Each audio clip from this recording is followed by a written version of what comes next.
What it is, y'all, it's your old boy Pilkin. I'm coming back with more danchro. Now, a lot of you guys said with the last run of the Abyssal Exploration that you wanted to see teams that could auto-run this, but were comprised, kind of like we do with Uncharted Battlefield, of non-time limited units, i.e., we're going to go through here, we're going to do no Festas, we're going to do no time limited units, just units that you can get from the general pool. And what do I mean by that?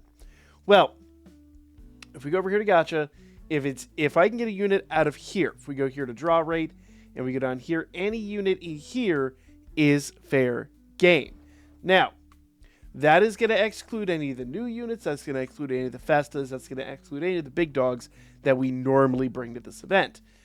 The big prerequisite to this being, we have to be able to auto-run this. So, number one, let's go ahead and start off here with Abyssal Exploration's lower levels. Now, the reason I'm going to do this before I go into the Abyss levels, if we actually go over here to our missions, if we go to our monthly missions, you already know, actually I got a few there I need to accept. With our monthly missions, we have to clear this 20 times. And the easiest and best way to do that is to clear that basically by auto-running it. You go in once a day, just do an auto-run. As you can see, I've not done it once a day.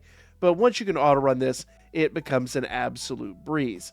So, let us do this. Now, we're going to go back over here, go down here, and like I said, you can either do the lower floors. Oh, that was the one thing I was going to mention over here. Let's go back to missions for a second. It says you can either clear the lower floors or the abyss floors. You do not have to do the abyss floors. You can do lower floors. You'll be just fine. So, we are going to start off with the lower floors, and then we will move on to the abyss floors in a later video. But for now, let's go in here. So, number one is the total cost. You do need to pay very close attention to the total cost. You can see I'm actually over total cost right now. So, we're going to take somebody off the team. But before I do that, let's kind of address the big kind of major caveat to this.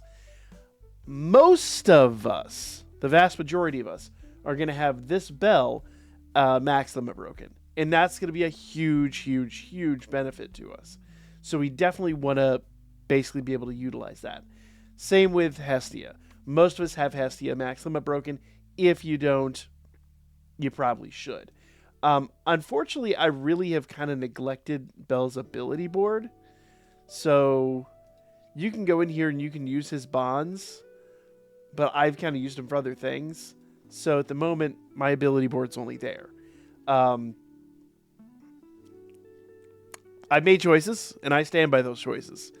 They were still, in hindsight, fantastic choices because they got me to dupes of other units that I really wanted more than this unit.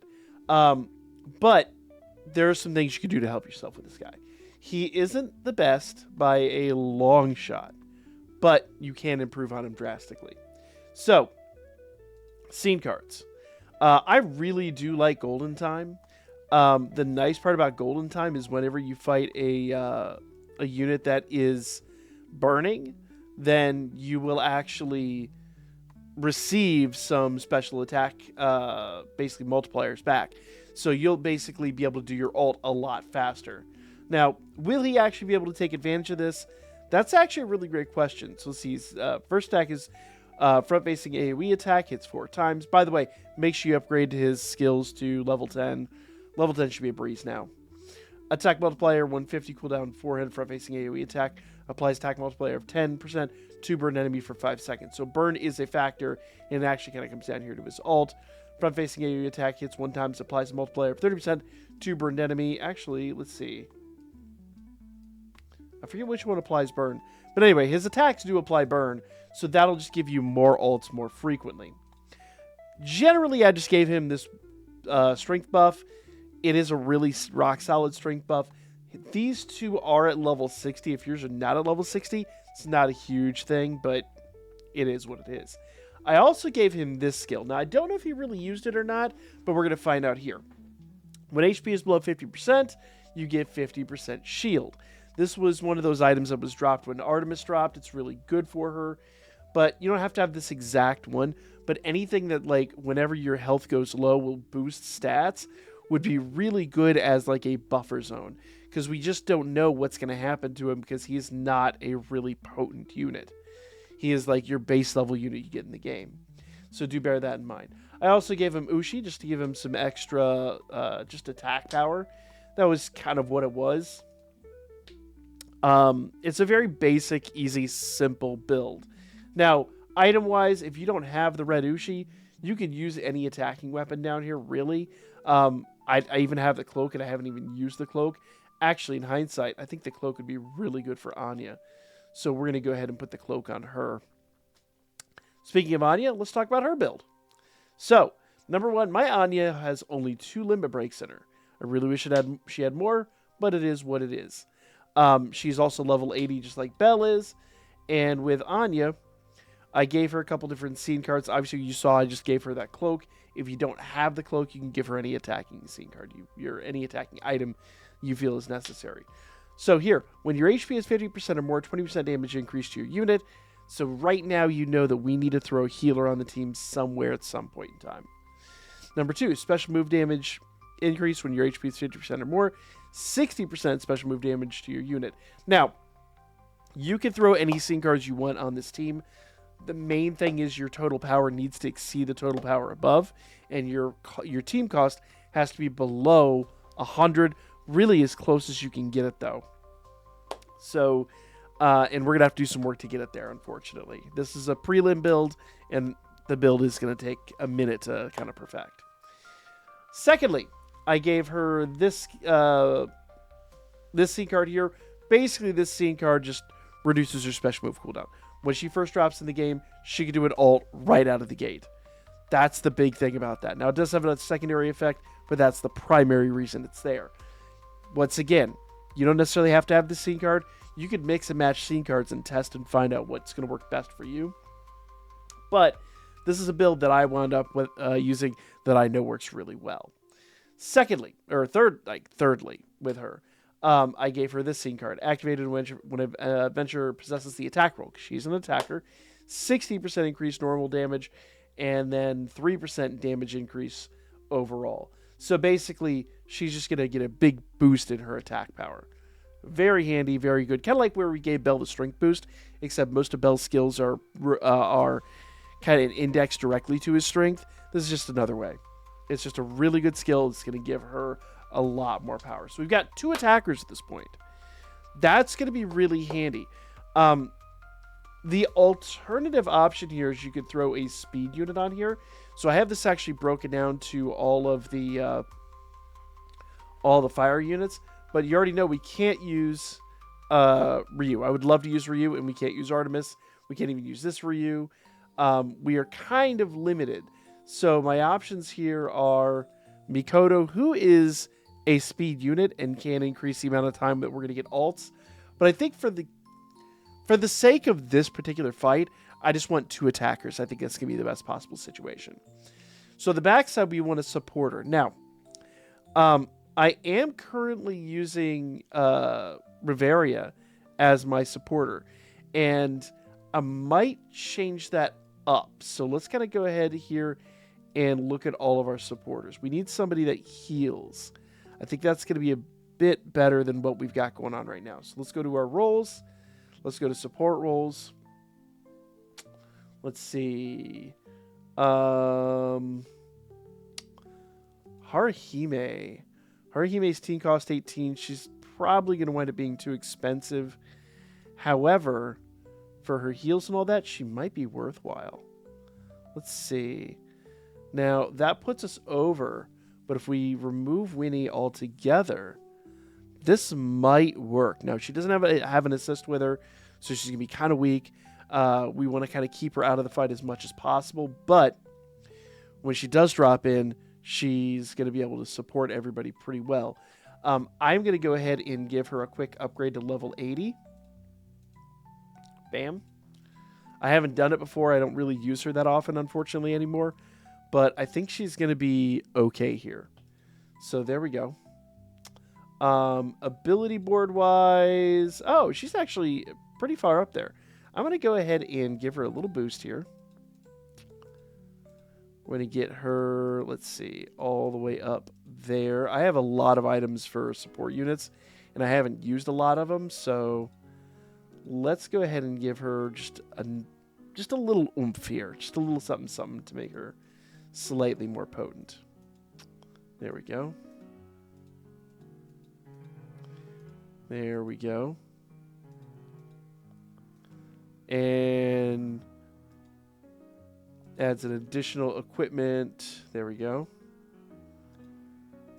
There we go. So we should have 2 equipment slots now. So let's go take a look at that.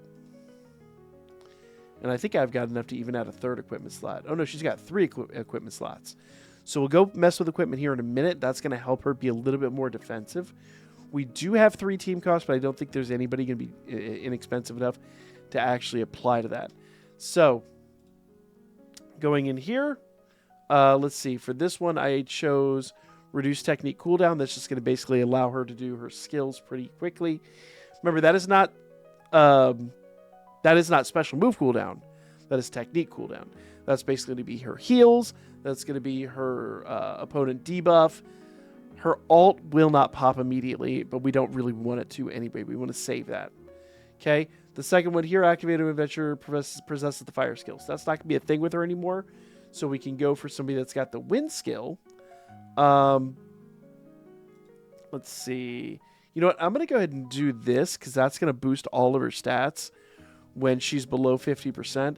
I get the feeling she might get there, and that's just going to help her survive a little bit longer. I really, really, really do want her. Plus, it's my only level 70 item so far, being that just dropped in the game if you're watching this much later on.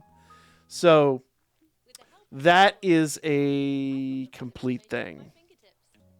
So for this last one, we are using something that boosts basically all support rolls. So it says activated when adventure possesses the support roll.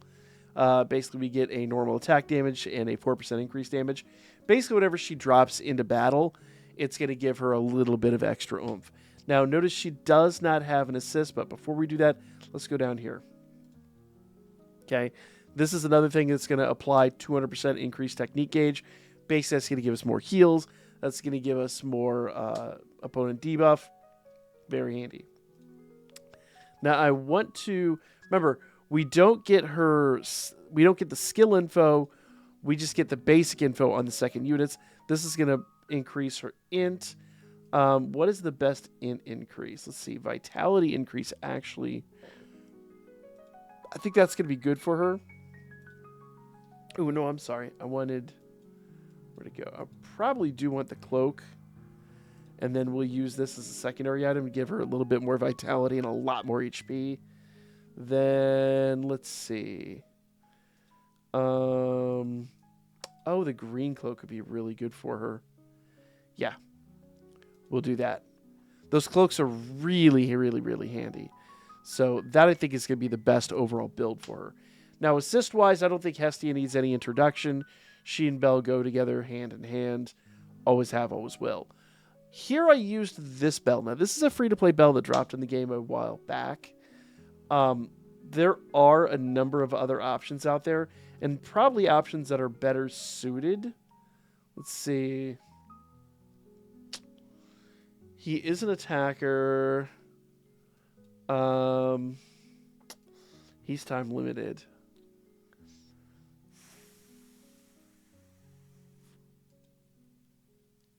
So I know with her, she gives, let's see, 30% increased special attack damage, a dex boost, and a magic increase. So she'd be really, really good on Haruhime. So let's do this. I wonder if I remove Belle and I put her on there, that gives me 6 to work with, and I don't know. Winnie is 12 as well. Haruhime is a good healer. Winnie's going to be another really good healer. I don't know if I have anybody. Actually, the old school Hestia is 5. Let's see. Lily's 5. And she does reduce endurance.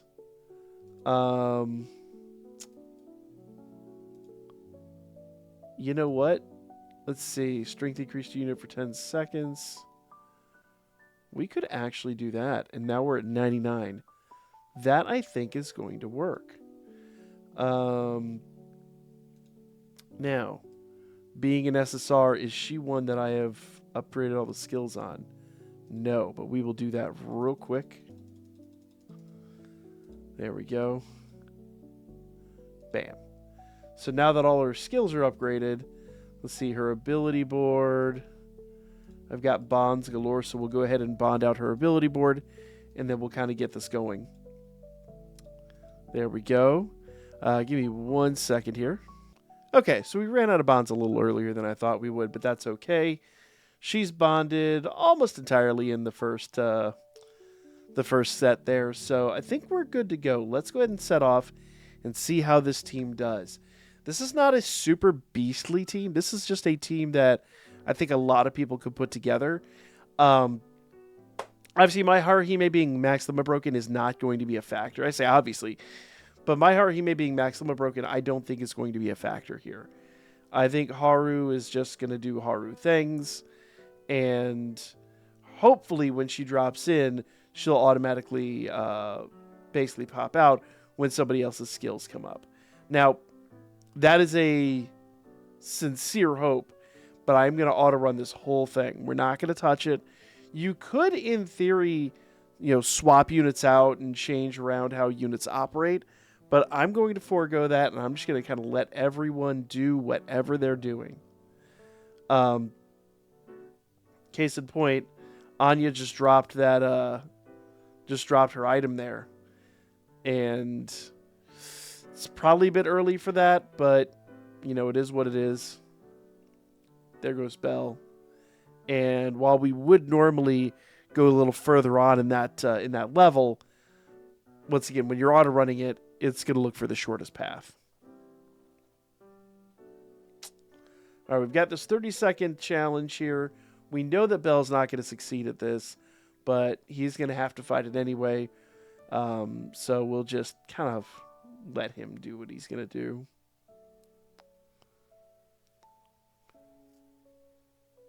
Oh, nice.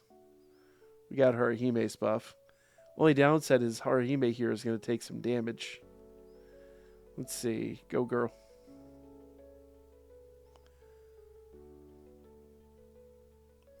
All right.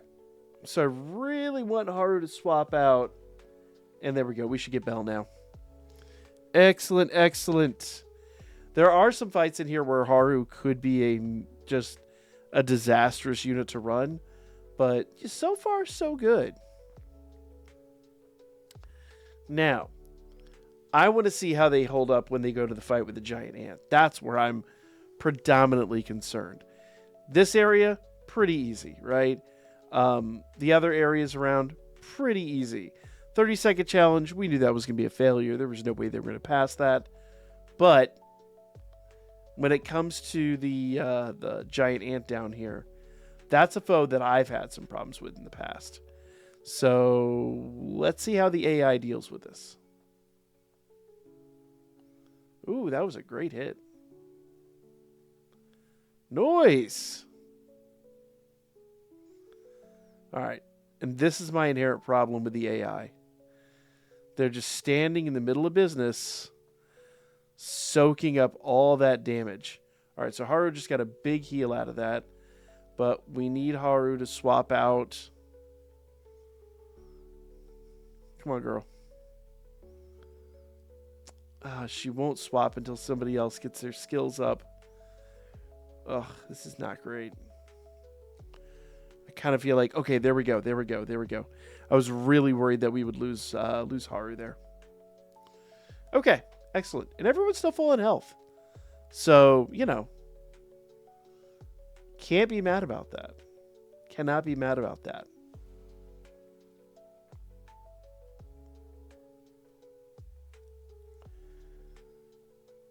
All right, go Hestia. Andy's going to finish them off. So far, so good.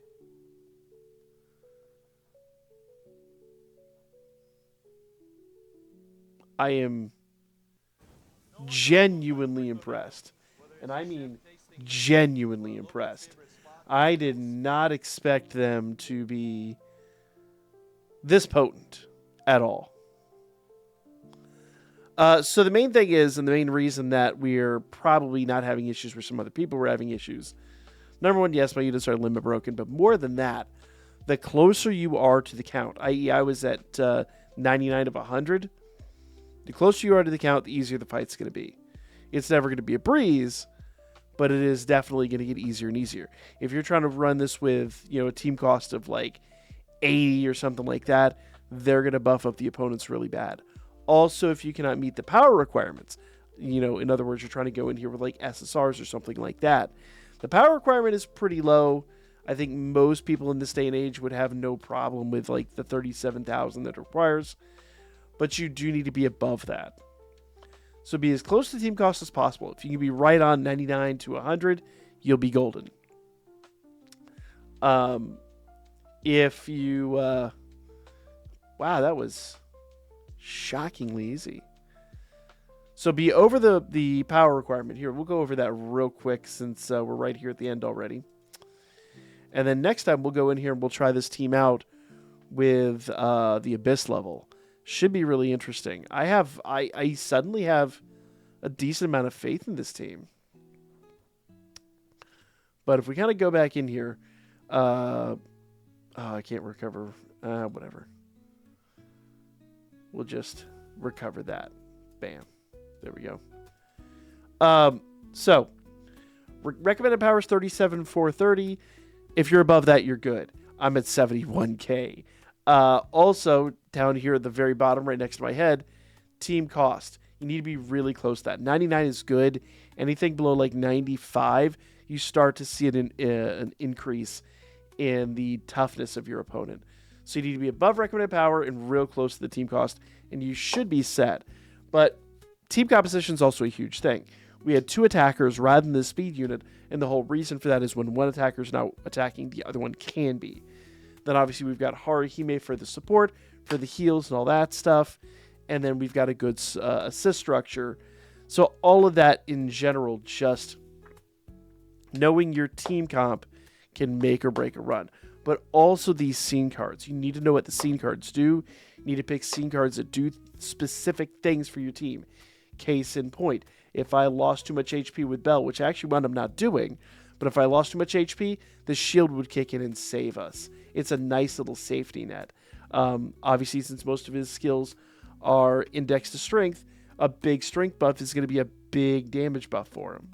And then, of course, fighting a burned opponent gives his more ult power.